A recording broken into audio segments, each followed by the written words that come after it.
Hi, I'm Jack Kaiser, and this is Program 3 of Progressive Voices series on the Community Table.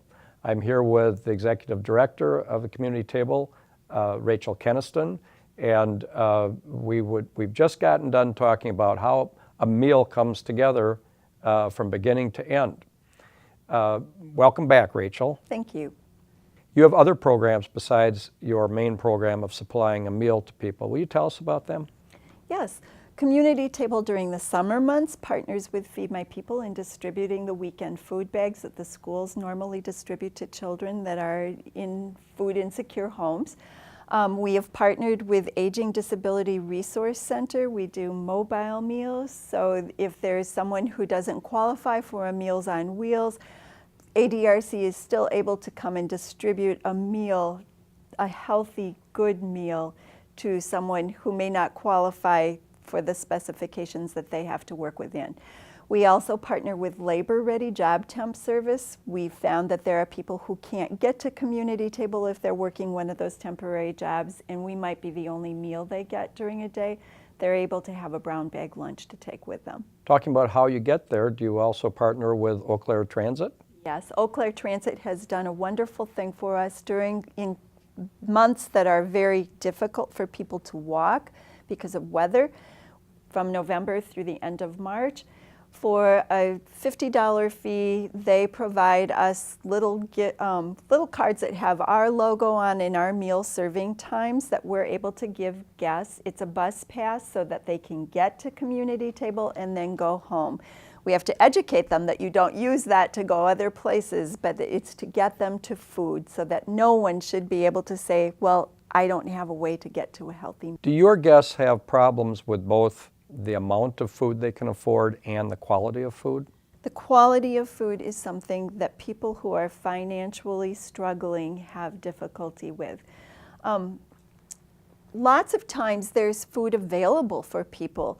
Nancy Coffey talked with you. One of the things that we use is a term called food insecurity. That means there might be food in your home, but the food that you have doesn't meet the nutrition that you need for good, healthy growth, for the energy you need to work, to just get through your day and to be a healthy person. If you don't have that available, if you are in the position during rough economic times, and these are hitting all of us, it's not just people who, we can't point a finger and say these people. We know that 1 out of every 8 people in our community is food insecure. So being food insecure, I don't get to eat healthy food. It's little things like not being able to afford citrus. When I first started interviewing guests at Community Table 8 years ago, I noticed many of them missing teeth. And when I asked what happened, and they said, it just fell out. I asked, again, how often do you get citrus? Well, I can't afford it. If you can't get citrus in your diet, you get scurvy. Your bones get mushy and your gums don't hold your teeth. Because of our arrangement with Feeding America, we're able to give citrus to everyone. What we're finding is that people who find themselves food insecure for whatever reason, if you're a young professional and your entry-level career position isn't paying your college loan debt and your rent and the needs that you have, if you're ending up making choices to stay in your housing versus eating, then we hope people will come and eat. For all of us, if we think about it, with 1 out of every 8 individuals being food insecure, that means there are people that I encounter in my day that probably aren't eating adequately. I had one young man say to me, you know, you don't put up on your Facebook page, we're hurting financially. So if we think about it, if we think about being community, and I love the conversations I've had with my parents about the end of the Depression era, that people helped each other. At Community Table, we like to say this is neighbors helping neighbors. If I think about the people in my community who might be food insecure and I say, well, you should go eat at Community Table, that's demeaning. But if I say, you know what? I've been to Community Table. The meals are really good. Why don't you come? Let's eat there. Do a lunch date. we'll give you a meal. When our volunteers come in to serve, we invite them to eat. They're finding out about a meal source that's available.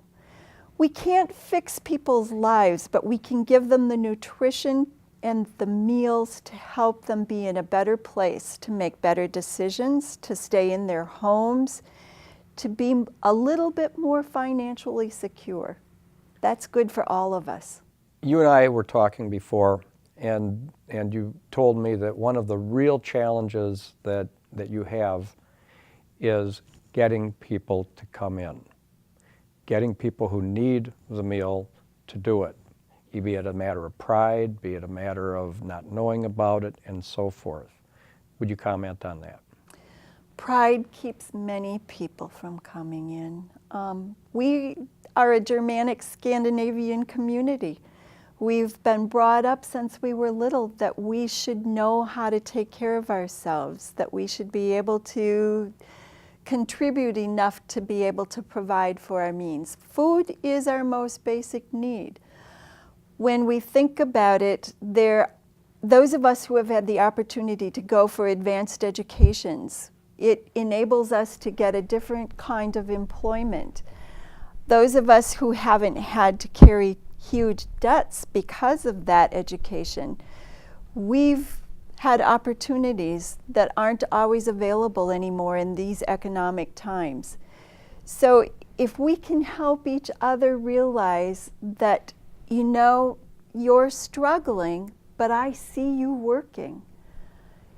You deserve to eat, and it's beneficial to all of us. If you lose your housing, it's going to be economically more expensive for the whole community to help you. But if we can keep you in your housing, if we can give you the basic nutritional building blocks for good health, you miss less work, you miss less school, you're eating adequately so your cognitive development is happening if you're a child and you do better at school, we help give you the advantage to stay out of poverty.